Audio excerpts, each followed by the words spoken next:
Las crónicas registran lo que hizo. Nunca explican qué lo llevó a hacerlo. Descubrirán que el sistema de trincheras por el que Belisario es célebre por haber inventado no fue inventado por él en absoluto. Según el historiador Irfan Shahid de la Biblioteca de Investigación de Dumbarton Oaks, lo adaptó directamente de una táctica persa que se había utilizado para derrotarlo personalmente 2 años antes. Lo aprendió del ejército que lo venció. Luego lo perfeccionó y lo volvió contra ellos.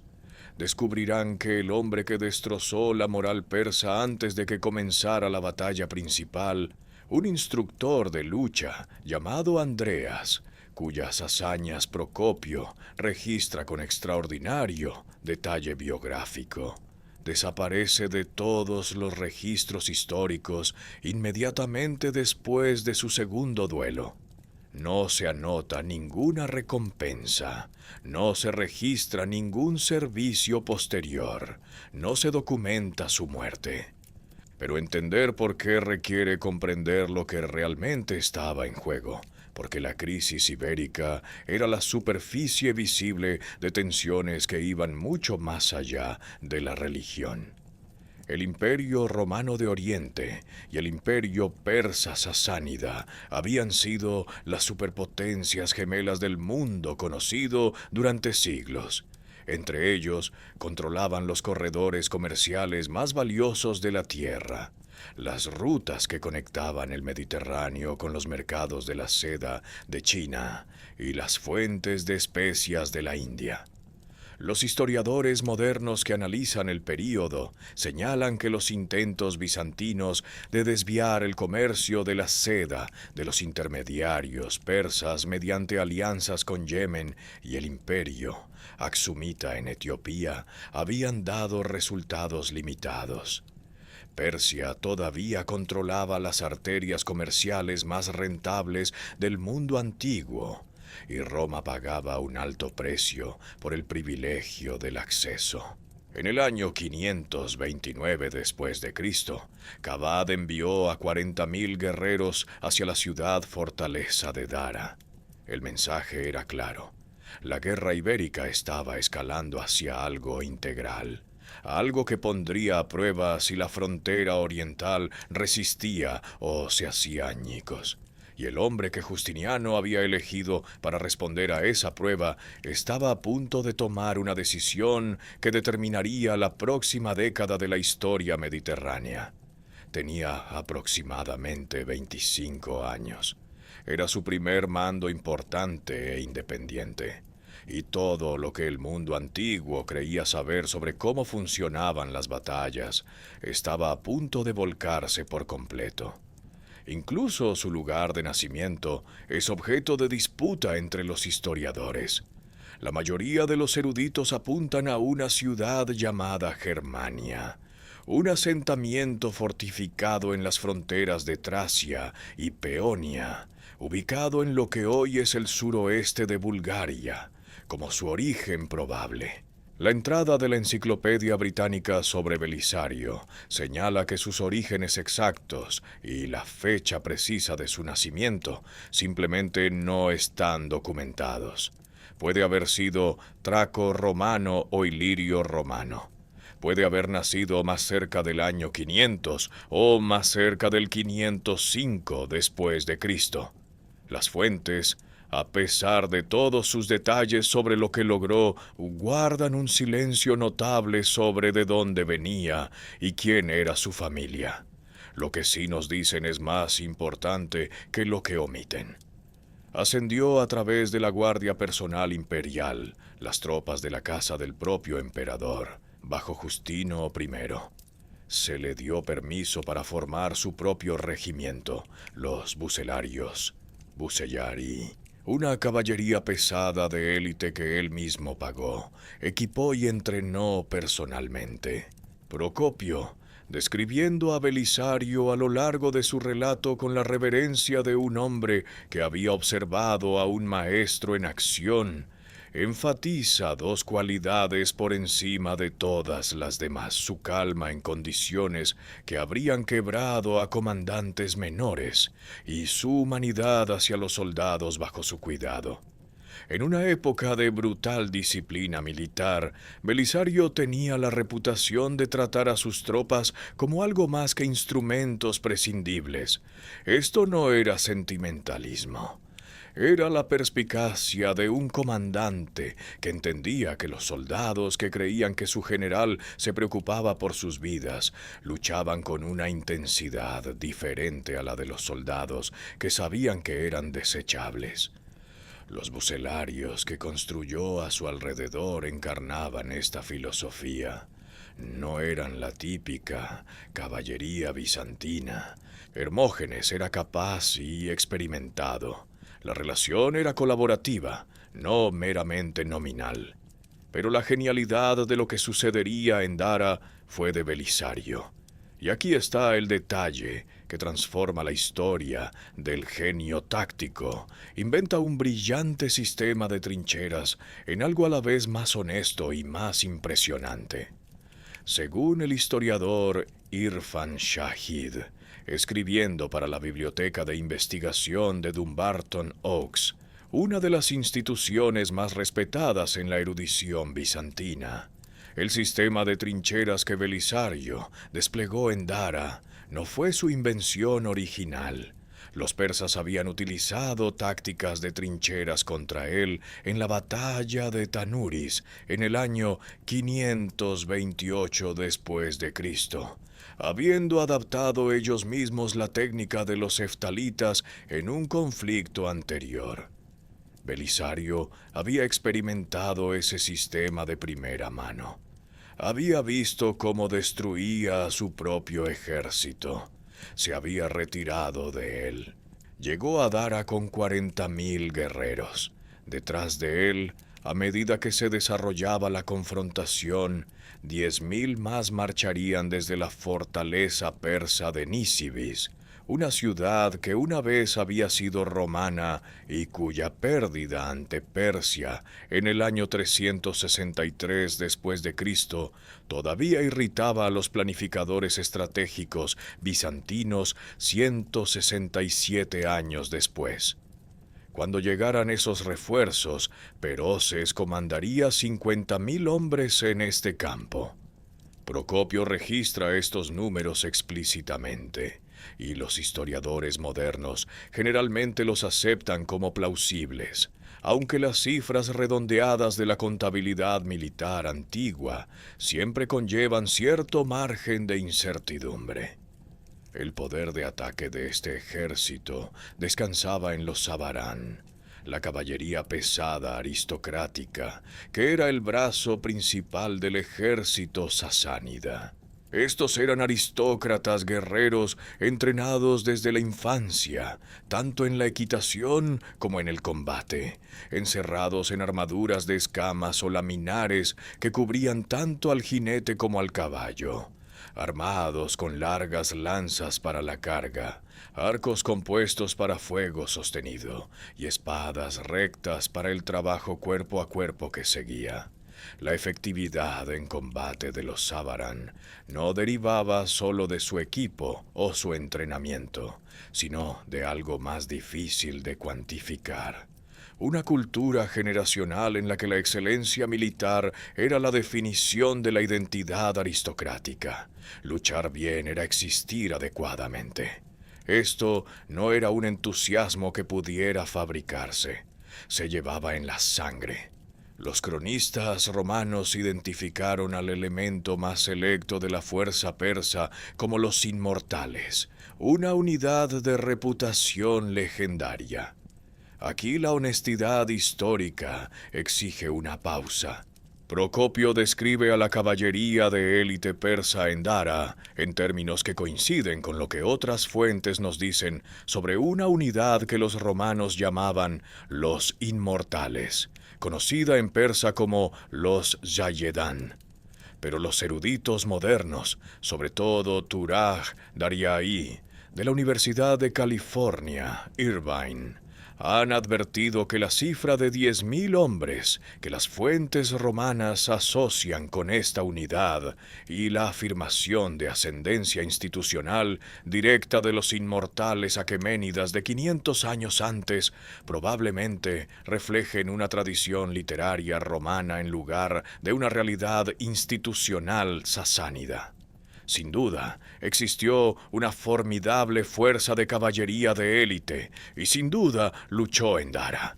Si eran exactamente 10.000 o si estaban modelados precisamente en sus predecesores aqueménidas, es considerablemente menos seguro de lo que sugiere la narrativa popular. La ubicación fue deliberada y provocadora, precisamente de la manera en que los persas la entendieron. Una importante fortaleza romana tan cerca de Nisibis no era una instalación defensiva en ningún sentido neutral. Era una declaración de intenciones, una proyección de poder en un territorio que Persia consideraba su esfera operativa. Los persas veían la propia existencia de Dara como una violación de un tratado. No se equivocaban sobre la lógica estratégica.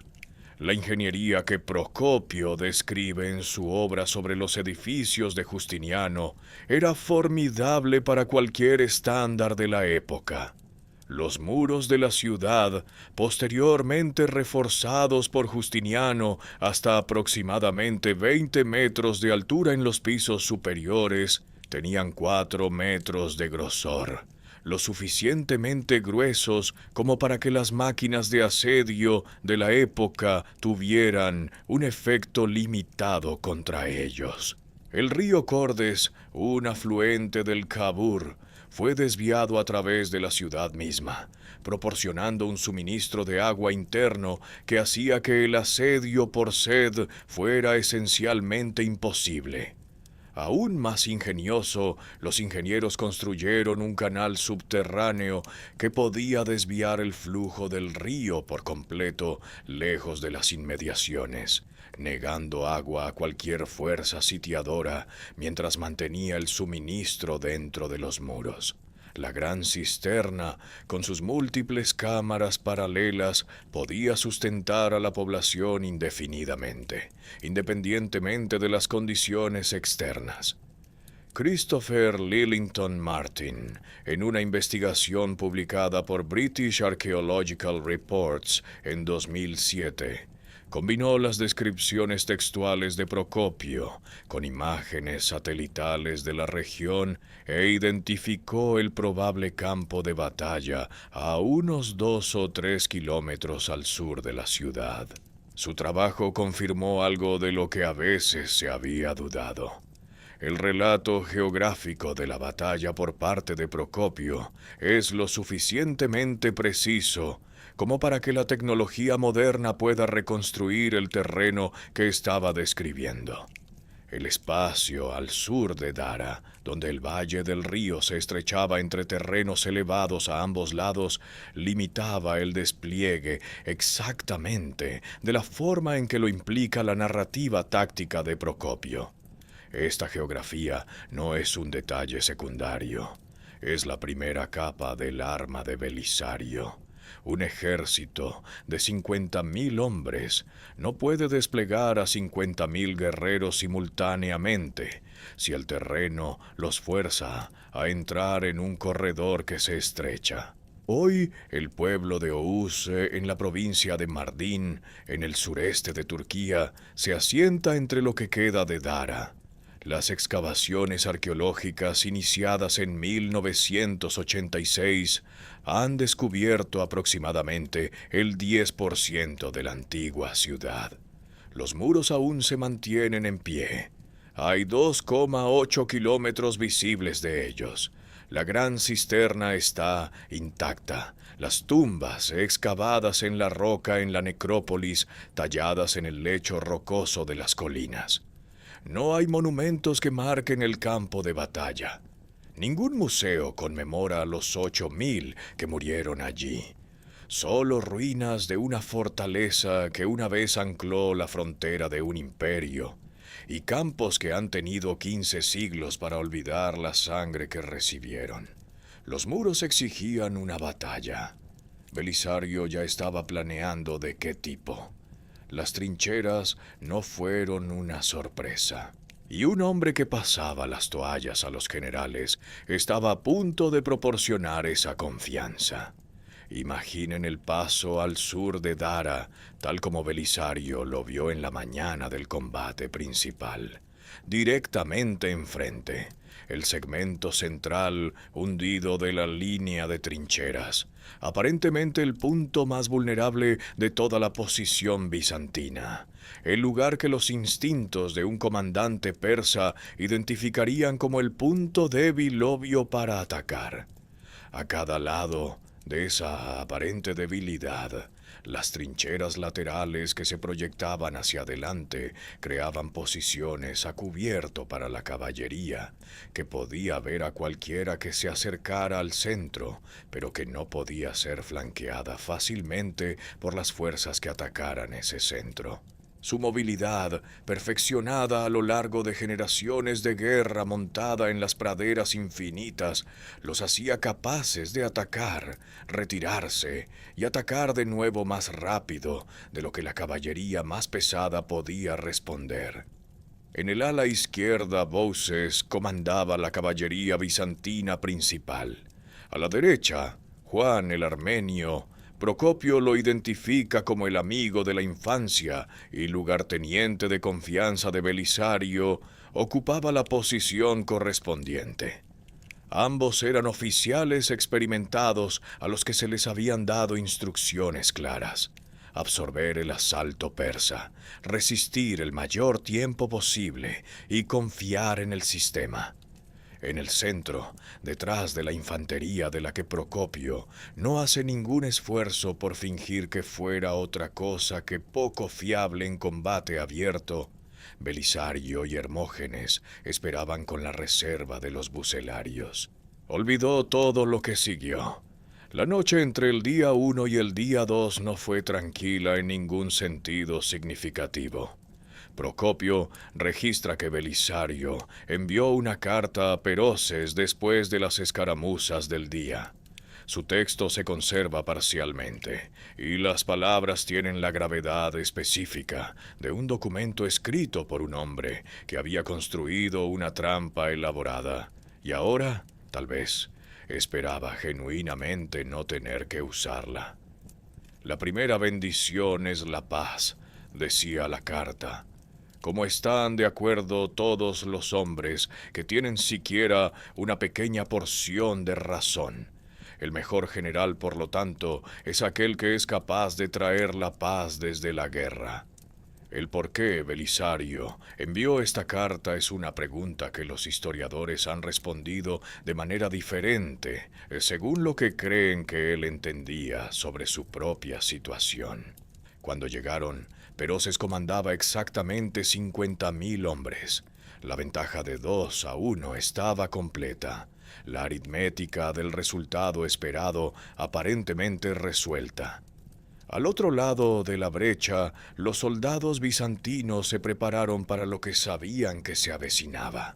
Algunos habían visto caer a 2 campeones persas ante un atleta civil. Todos habían pasado su primera noche en posiciones que Belisario había diseñado y explicado. Estaban superados en número. Lo sabían, pero estaban detrás de trincheras que se habían construido con una intención matemática específica, y su comandante había posicionado reservas en lugares donde los persas no habían mirado. El sol de verano salió sobre el norte de Mesopotamia. Los ejércitos se desplegaron una vez más, y Peroces, que había llegado esperando un baño, ordenó el primer asalto serio de la campaña. La tormenta de flechas llegó primero. La doctrina estándar estaba a punto de tener un encuentro con la meteorología. Procopio registra lo que sucedió con la calma de un hombre que documenta algo que reconoció como trascendental. Un viento constante sopló desde la posición bizantina hacia los persas y frenó en un grado considerable la fuerza de sus flechas. Las flechas persas disparadas en contra del viento perdieron alcance y poder de impacto. Las flechas bizantinas, llevadas por un viento a favor, volaron más lejos y golpearon con más fuerza. Las mismas condiciones atmosféricas que perjudicaban a un bando amplificaban al otro. Aquí, el registro histórico requiere un compromiso honesto con su propia incertidumbre. El artículo de Wikipedia sobre la batalla de Dara señala que los historiadores que leen el relato de Procopio sobre el intercambio de flechas han llegado a conclusiones sustancialmente diferentes. Algunos interpretan que Procopio indica que los persas se llevaron la mejor parte del intercambio a pesar del viento. Otros lo interpretan como una descripción de una equivalencia aproximada. Otros toman la frase de Procopio: los bizantinos no se llevaron la peor parte, como una sugerencia de la ventaja bizantina. Estas no son diferencias menores por las que quejarse. Reflejan un auténtico desacuerdo académico sobre cómo leer una sola fuente antigua. Lo que el consenso acepta es que el intercambio de flechas no produjo el colapso bizantino decisivo que esperaba la doctrina persa, y que Procopio identificó al viento como un factor contribuyente a ese resultado inesperado. La infantería bizantina mantuvo su posición detrás de la trinchera central bajo un fuego de flechas que debería haberlos doblegado. Procopio no es específico sobre las técnicas defensivas que hicieron esto posible, ya sean los ángulos de los escudos, la profundidad de la formación o simplemente la cobertura protectora de la trinchera misma. Pero el resultado está documentado. La infantería no se rompió. Las líneas bizantinas mantuvieron su geometría y el movimiento de apertura de la doctrina táctica persa no logró su propósito. Para Peroses, que observaba desde el centro persa cómo flecha tras flecha se arqueaba hacia las líneas bizantinas sin producir el colapso esperado.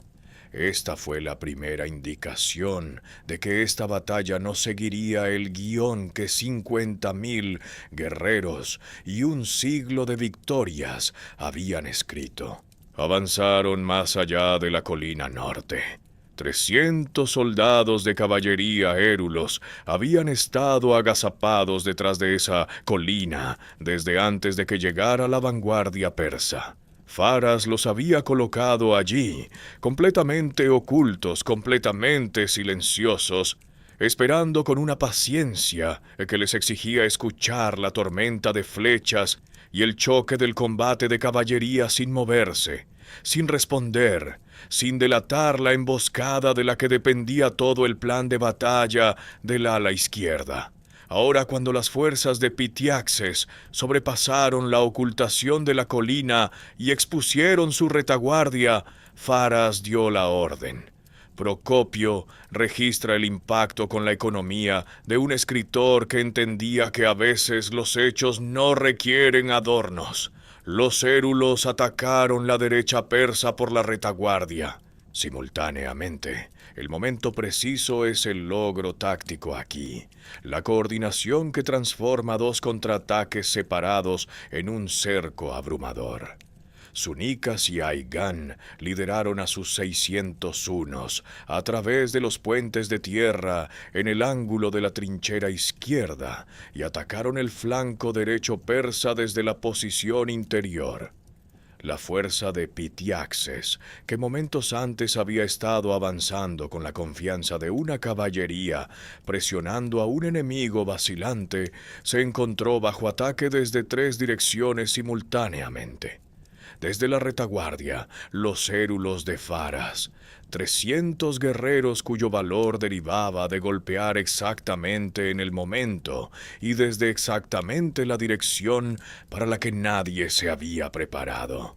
Desde el flanco, 600 arqueros a caballo, unos cuyos arcos compuestos convirtieron el estrecho corredor en una zona de exterminio. Las matemáticas del enfrentamiento general, todavía sobre el papel, lo favorecían, y le quedaba algo que aún no había comprometido. Lo comprometió. Aquí es donde la batalla debería haber terminado.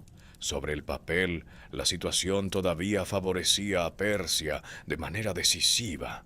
Un ala había sido destruida, pero el ala izquierda permanecía intacta. El centro no había entrado en combate y Peroses todavía tenía disponible lo que las fuentes romanas llamaban los inmortales, la reserva de caballería de élite que se había posicionado precisamente para los momentos en que fuerzas inferiores amenazaban con alterar el resultado esperado. La respuesta lógica al desastre de la derecha era abrumar la derecha bizantina con la fuerza más formidable disponible, romper las líneas allí, enrollar el flanco bizantino, aislar la ciudad, hacer que las matemáticas se reafirmaran. La caballería de élite que Vares Manas lideraba se lanzó contra las fuerzas de Juan con el peso concentrado de la mejor caballería pesada del mundo antiguo, y la derecha bizantina no pudo resistir. Los hombres de Juan lucharon. Se dieron terreno luchando, no huyendo. La distinción que Procopio deja clara en su relato, pero fueron empujados hacia atrás, paso a paso, hacia los muros de la propia Dara. Desde fuera de la batalla, desde la perspectiva de cualquier observador sin conocimiento de lo que Belisario había posicionado en qué lugar, esto debe haber parecido el principio del colapso bizantino. La derecha bizantina se retiraba hacia las puertas. La caballería de élite persa avanzaba con el impulso de guerreros que nunca habían sido detenidos cuando estaban totalmente comprometidos. La caballería persa comprometida en su asalto no podía. 3 segundos, tal vez, aunque Procopio no registra cuánto tiempo tomó la decisión. Solo que se tomó y ejecutó con la precisión de un hombre que había estado esperando exactamente este momento. Y Belisario dio la orden. Todo se movió a la vez. Procopio registra que Belisario comprometió a sus fuerzas restantes aún no comprometidas, los hunos de Sunicas, que ya habían ayudado a destruir el ala derecha persa y habían sido reposicionados a través del espacio interior detrás de la trinchera central, y los bucelarios, el regimiento de caballería de élite personal que Belisario había construido, pagado y entrenado él mismo. No nos da números exactos para la reserva, nos da el resultado. El movimiento que siguió explotó la característica de diseño individual más importante de todo el sistema de trincheras, y Sunicas capturó su estandarte de batalla, la bandera de mando que representaba la autoridad de Vares Manas y la cohesión de toda su fuerza. El impacto de la muerte de un comandante y la captura de un estandarte en la guerra antigua no era simbólico, era estructural. Los ejércitos antiguos dependían del liderazgo personal y de señales de mando visuales en formas en que las organizaciones militares modernas, con sus planes de sucesión jerárquica, no lo hacen. Cuando caía el estandarte, la identidad cohesiva de la unidad caía con él. No porque los soldados se volvieran cobardes de repente, sino porque la red de señales que les indicaba a dónde moverse, qué hacer, y si la situación era recuperable, había sido cortada de raíz.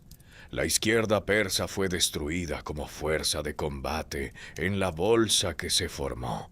Procopio estima más de 5.000 muertos en esta fase de la batalla. Su cuenta para el segundo cerco, lo que eleva las bajas persas documentadas a más de 8.000 muertos solo en las batallas de las dos alas. Las bajas por la persecución que siguió se sumarían a este total sin un número específico que Procopio haya decidido registrar. 8.000 guerreros persas.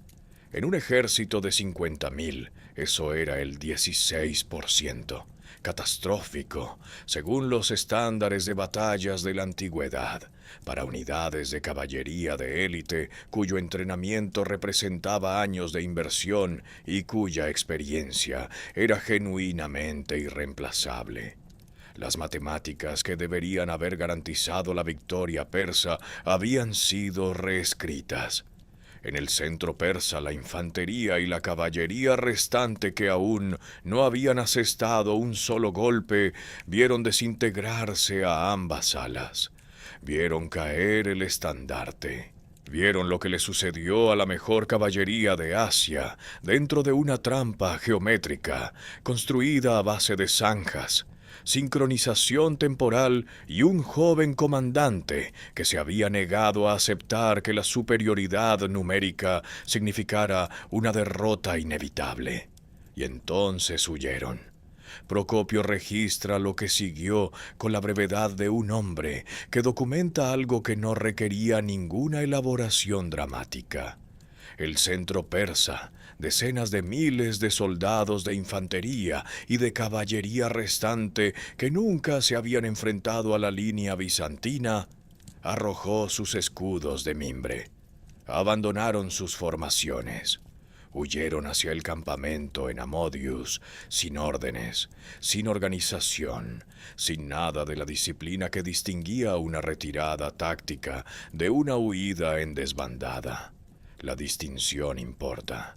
Una retirada táctica es organizada, cubre a las tropas y es potencialmente reversible. Lo que describe Procopio es un colapso psicológico integral. Unidades que se disolvían en lugar de retirarse. La disciplina que se había inculcado en miles de hombres evaporándose ante lo que acababan de presenciar. Ambas alas destruidas.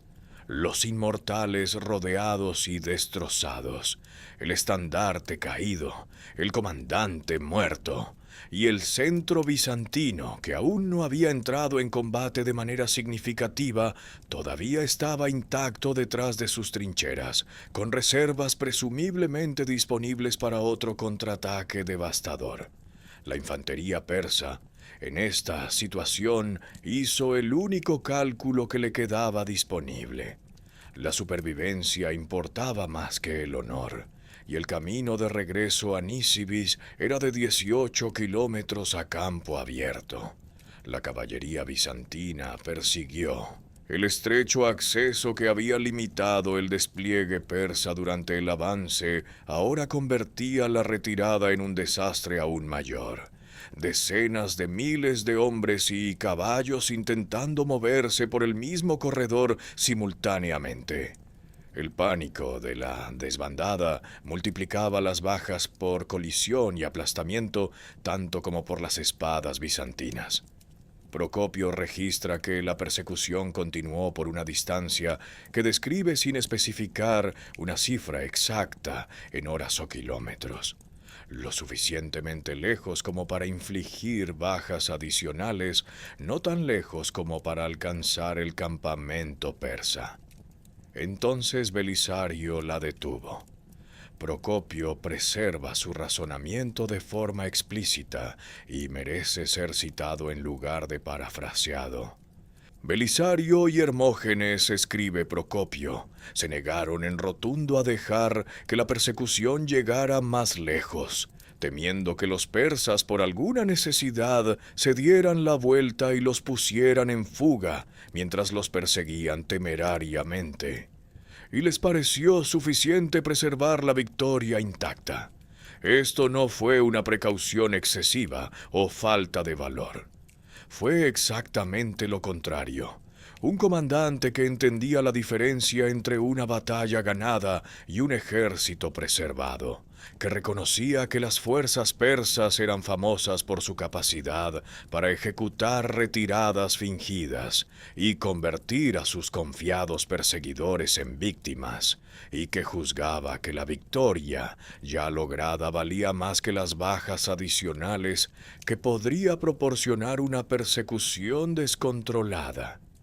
El campo de batalla que Peroses dejó atrás contaba su propia historia sobre la totalidad del colapso. Equipos de asedio capaces de reducir los muros de la fortaleza, catapultas y maquinaria asociada que representaban meses de fabricación y transporte, fueron abandonados en la huida. Suministros para una campaña, estandartes personales de oficiales, elementos que los guerreros persas normalmente morirían defendiendo, se dejaron atrás cuando la supervivencia se volvió prioritaria sobre el honor. Procopio termina su relato de la batalla con una línea cuya sutileza conlleva el peso de lo que está describiendo. Ese día los persas habían sido derrotados en batalla por los romanos, algo que no había sucedido en mucho tiempo. No estaba registrando un enfrentamiento menor. Estaba registrando el momento en que suposiciones de un siglo de antigüedad sobre qué imperio poseía el futuro del Mediterráneo oriental habían sido puestas a prueba contra la geometría de una tarde, y se había demostrado que estaban equivocadas. 25.000 hombres habían resistido en posiciones preparadas contra 50.000, y no solo habían sobrevivido, sino que habían desmantelado a la mejor caballería del mundo antiguo en cercos secuenciales tan precisos que los analistas militares modernos todavía rastrean la lógica táctica en sus aulas. El amanecer del día después de la batalla reveló la aritmética de lo que la geometría había logrado. Los muertos persas se concentraban en dos áreas: la bolsa de exterminio de la ala derecha, donde los érulos de Faras habían atacado por la espalda, y los hunos de Sunicas desde el flanco, mientras la caballería de Bouses contraatacaba de frente; y el cerco del ala izquierda, donde las tropas reagrupadas de Juan y las reservas de Belisario habían destruido a la élite persa entre tres fuerzas convergentes. El silencio en el registro es en sí mismo una especie de hecho histórico. Nos dice que Procopio no sintió la necesidad de explicar o minimizar un alto número de bajas bizantinas.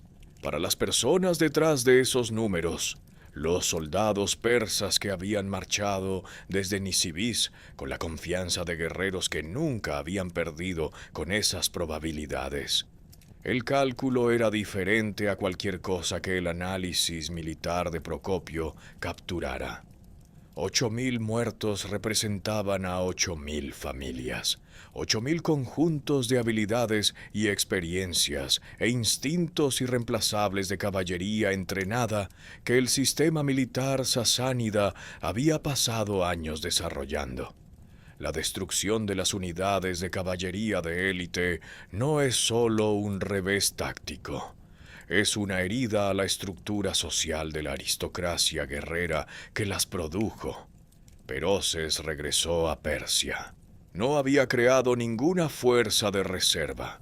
La lección táctica más crítica que Dara debería haber reforzado. Y cuando los persas encontraron la brecha, no había nada disponible para taparla.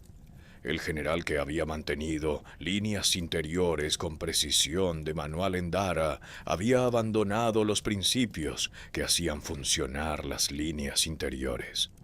Belisario fue llamado a Constantinopla y se enfrentó a una comisión de investigación por la derrota. Finalmente fue exonerado, absuelto del cargo de incompetencia, su reputación dañada pero no destruida, y Justiniano le devolvió el mando. Pero la comisión en sí misma es históricamente significativa.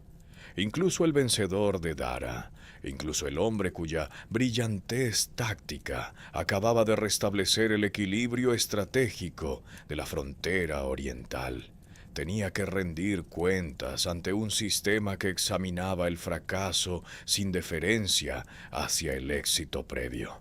El episodio enseña una lección que la batalla en sí misma oscurece si se lee con demasiada reverencia. La genialidad táctica no es una propiedad que se transfiera automáticamente de una situación a otra. Los principios que Belisario demostró en Dara: análisis del terreno, posiciones preparadas, coordinación de armas combinadas, sincronización de reservas, líneas interiores, son genuinamente fundamentales. Aparecen en la doctrina militar a lo largo de siglos por razones que son geométricamente válidas. Pero ejecutarlos requiere condiciones: el terreno adecuado, la información adecuada sobre las intenciones del enemigo, la disposición adecuada de las fuerzas antes del contacto, y un comandante que mantenga su claridad de observación bajo presión. En Dara, Belisario tenía todas esas cosas.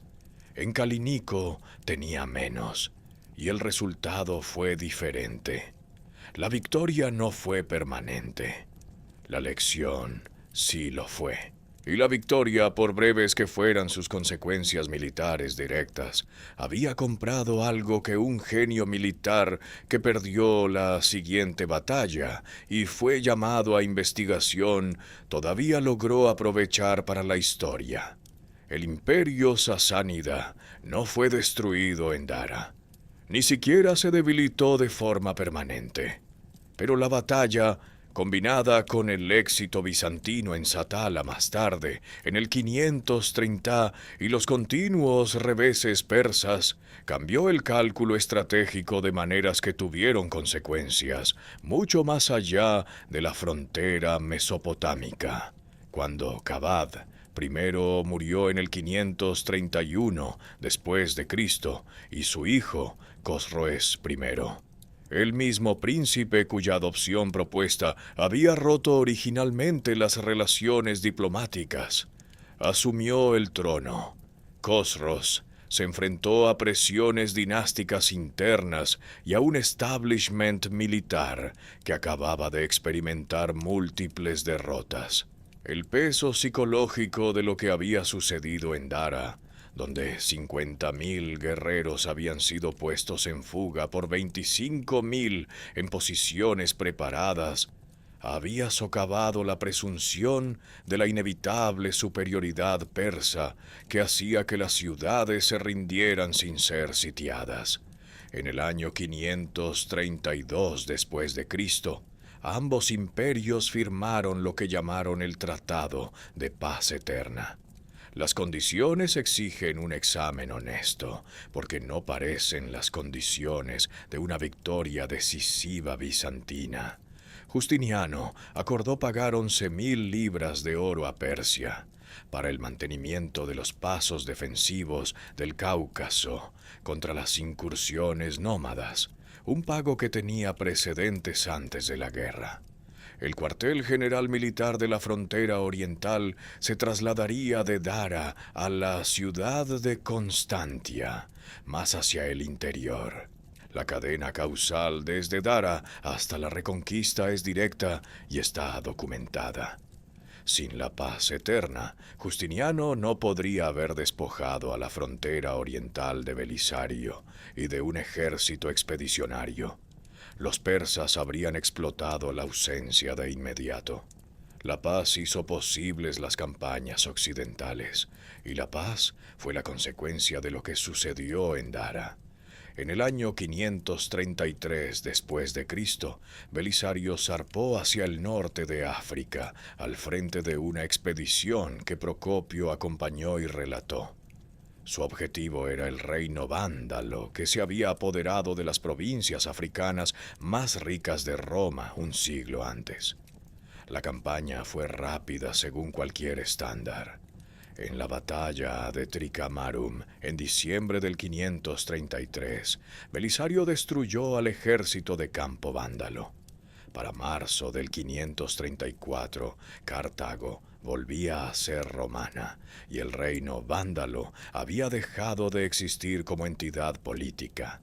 Siguió Italia. A partir del 535 en adelante, las campañas de Belisario tomaron Sicilia, Nápoles y la propia Roma. la ciudad eterna volviendo a la órbita romana por primera vez desde el 476 después de Cristo. Para el 540 había capturado Rávena y puesto fin efectivamente al reino ostrogodo como potencia militar. La paz eterna. Cosroes I la rompió e invadió Siria en el 540 después de Cristo, demostrando que el nombre del tratado era la etiqueta más inexacta de la diplomacia del siglo VI. Duró exactamente 8 años. Pero esos 8 años fueron los años que hicieron de la visión de reconquista de Justiniano una realidad en lugar de una aspiración. Las trincheras al sur de Dara no solo ganaron una tarde, compraron el tiempo que cambió el mapa del mundo mediterráneo. Pídele a 100 personas con un interés más que pasajero en la historia antigua que nombren una batalla significativa del siglo VI. Casi nadie dirá Dara. La investigación arqueológica y topográfica de Christopher Lillington Martin, publicada por British Archaeological Reports en 2007, utilizó imágenes de satélite y visitas de campo para confirmar que el relato de Procopio sobre el campo de batalla coincide con el paisaje real al sur de Dara con notable precisión. El documento publicado por el Centro de Información Técnica de Defensa, el repositorio de investigación militar estadounidense, identifica explícitamente a Dara como una batalla estudiada por su demostración de que el terreno puede funcionar como un multiplicador de fuerzas y de que la inferioridad numérica no tiene por qué determinar el resultado. Las instituciones militares estudian a Dara no porque las batallas antiguas se traduzcan directamente en guerras mecanizadas modernas, sino porque los principios subyacentes, los que hicieron que las trincheras en el 530 fueran el equivalente funcional de lo que Jomini llamaría el punto decisivo 2 siglos después, son tan geométricamente válidos en el siglo XXI como lo eran en el VI. Las 4 lecciones que sobreviven a la brecha tecnológica son estas. El análisis del terreno no es preliminar a la táctica, es la táctica, porque el bando que controla dónde y cómo se produce el combate ya ha tomado la decisión más importante antes de que se levante un arma. El campo de batalla hoy no tiene marcadores que conmemoren lo que sucedió allí. El pueblo de Oğuz, en la provincia de Mardin, en el sureste de Turquía, a 30 kilómetros de la moderna ciudad de Mardin, a 6 kilómetros de la frontera con Siria, se asienta entre y encima de lo que queda de la antigua Dara. Los residentes locales han utilizado piedra antigua en sus edificios durante generaciones, elementos arquitectónicos de la fortaleza incorporados en los muros de las casas que se construyeron siglos después de que se fueran los últimos soldados. Los propios muros de la fortaleza, 2,8 kilómetros de ellos todavía en pie, son visibles para los visitantes dispuestos a hacer el viaje. La gran cisterna está intacta. La necrópolis, con sus tumbas excavadas en la roca talladas en el lecho rocoso de las colinas circundantes, se ha convertido en un parque arqueológico. Estaba registrando el momento en que un siglo de suposiciones sobre qué imperio era dueño del futuro del Mediterráneo oriental había sido puesto a prueba frente a la geometría de una tarde y se había demostrado que estaba equivocado. 25.000 hombres se habían mantenido firmes en posiciones preparadas contra 50.000 y no solo habían sobrevivido, habían desmantelado a la mejor caballería del mundo antiguo en cercos secuenciales tan precisos que los analistas militares modernos todavía trazan la lógica táctica en sus aulas, Belisario pasaría a reconquistar el norte de África y devolvería a Italia a la órbita romana. Lucharía en Siria, en el Danubio y en las afueras de la propia Constantinopla contra una incursión cuando ya rondaba los 50 años y la mayoría había olvidado que seguía vivo. Las trincheras sobrevivieron al imperio que las construyó. Y en un estrecho valle mesopotámico, donde las imágenes satelitales aún muestran la topografía que Procopio describió hace 1496 años, las matemáticas de una tarde de junio permanecen, esperando al próximo comandante lo suficientemente arrogante como para creer que la superioridad numérica hace que el resultado sea inevitable. No es así. A veces la geometría decide, y a veces un hombre que dirigía una escuela de lucha sale a caminar entre ejércitos y lo cambia todo.